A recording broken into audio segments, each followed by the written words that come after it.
Okay guys, this is our focus on the chords. Particularly we're looking at the chords that we'll be using in the Our God is Greater song. But I've also got an extra chord in there. So very much we look at the, I'll just adjust the position, here we go.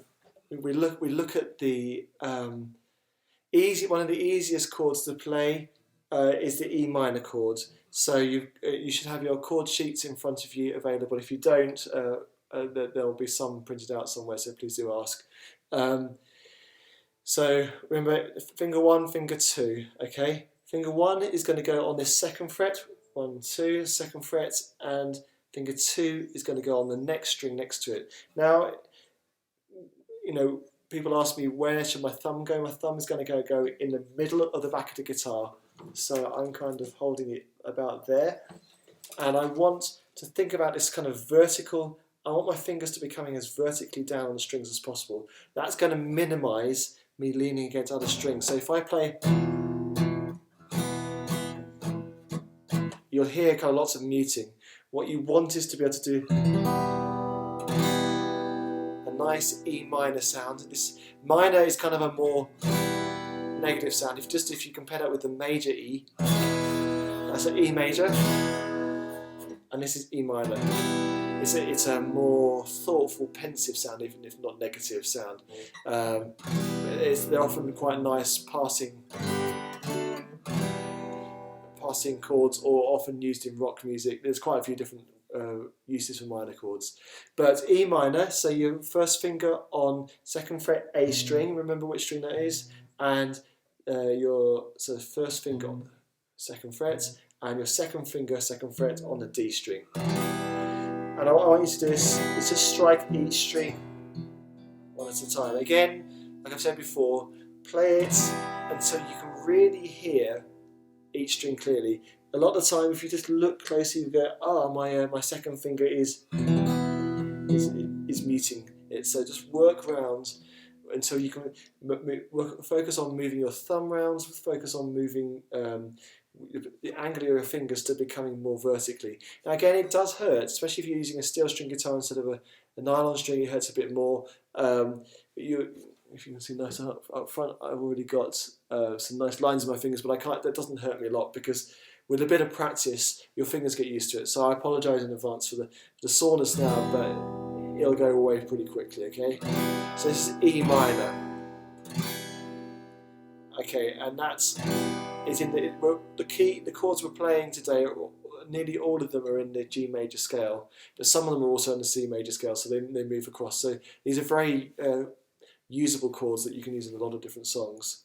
The next one is C major, so we'll go through that again. So C major. So what we're going to do is our first finger is going to go on the 1st fret B string. So that's 2nd from the top here.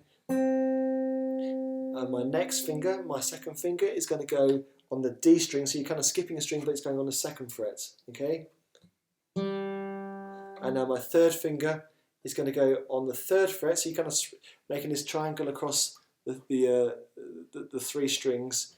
And if you hit it straight from the A string, you don't hit the E string, it sounds the way it's intended. You can hit the E string, but that's bringing it's an E in the bass, and it's a slightly different version of the chord, and it's not necessarily quite as clean. So I want you to try and work on sounding that C major chord.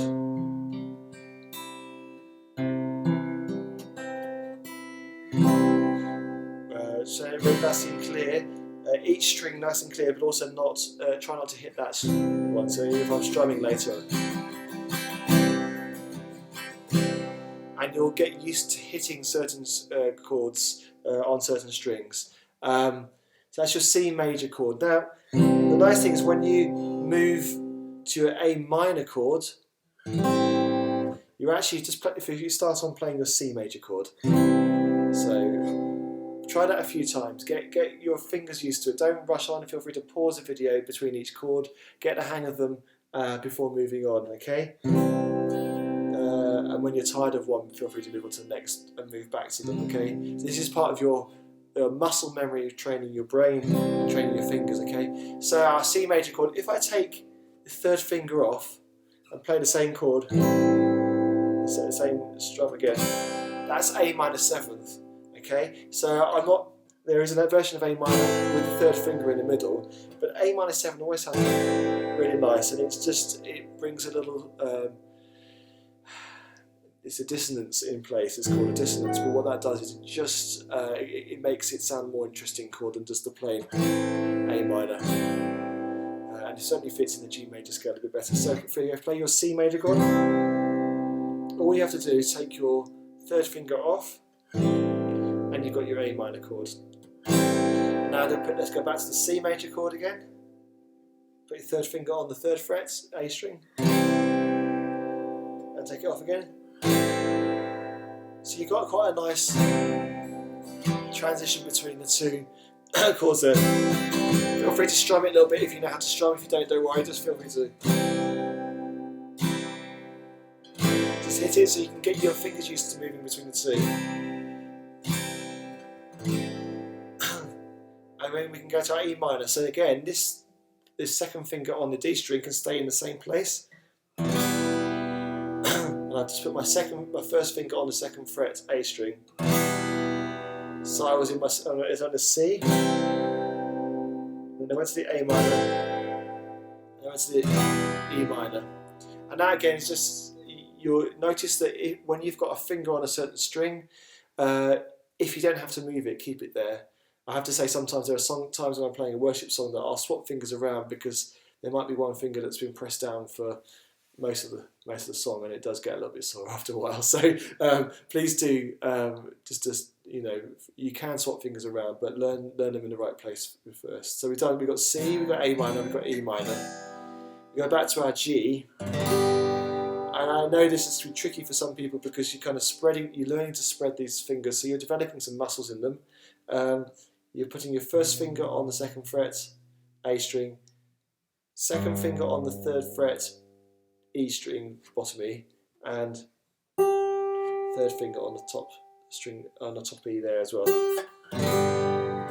Again, sound it out, listen, adjust, take your fingers off a couple of times, try it again.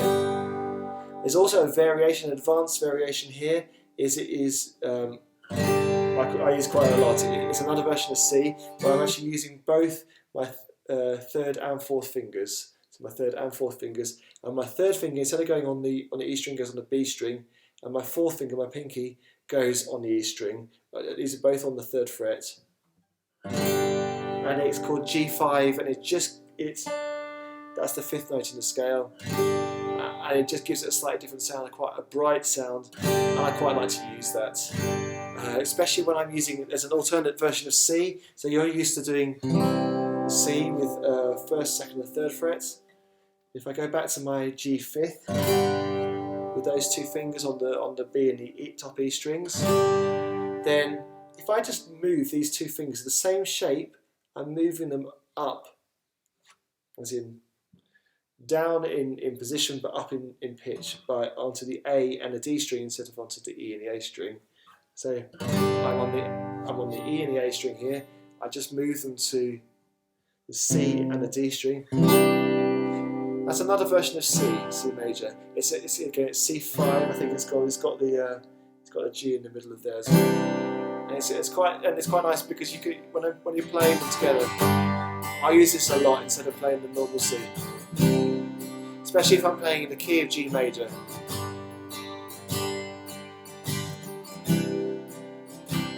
And even I can play E minor and keep those fingers on there.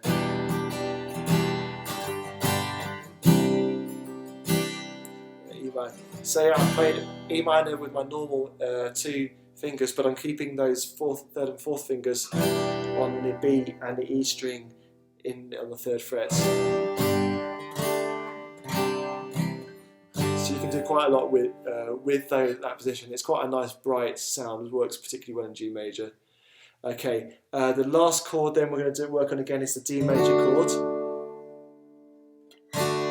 So D major chords we're striking it. We're not striking the E string, the bottom E. We're not striking the A string. We're actually hitting the fourth string. And we're playing those top four strings. So there's obviously a skill of learning which string to hit, and I found out a bit challenging at the very beginning when I started learning guitar. I quite often hit the A string as well, but over time you'll become more accurate. Okay, one of the things you can do, you can take your third finger off here to make D sus2. So there's D sus4 and D sus2. We're going to look at the sus2 today. Sus means sustained, and if you listen to this sound, it kind of is a really nice variation on the D chords. This is D sus2.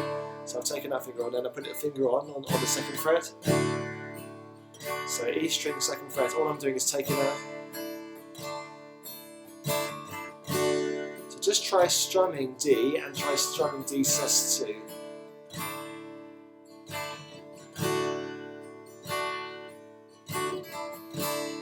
It's just a nice one. So when I'm playing G and then C,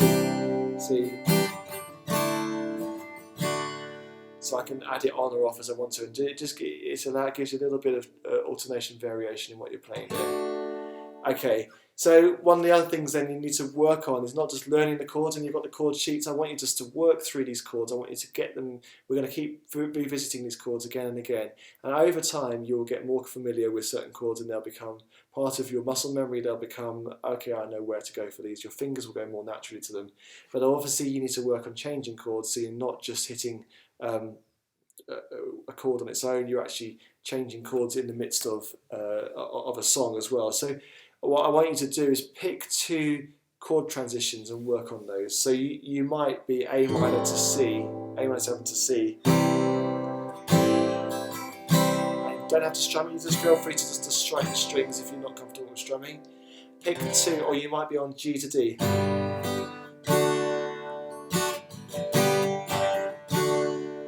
it might be E minor to D. So work on the different, just trying some different transitions, and that's something you can do in your own time as well, or when you get hold of a guitar. Just work on transitioning between different chords, because that will it will solidify the position of those fingers in your mind as you have to start to work out how to go from them. But I understand that at the beginning it's very much a case of 1, 2, 3. You put your finger on, and then you think, where am I going to go for my G chords? So don't expect to do it quickly to start off with, but over time, your brain will remember, your muscles will remember where to go. Okay, so that's the chords. Keep working on these for a bit, and then when you're ready, start up the focus on strumming video. So don't forget to close this video in the top right hand corner with the X, and start the focus on strumming video. Okay, great.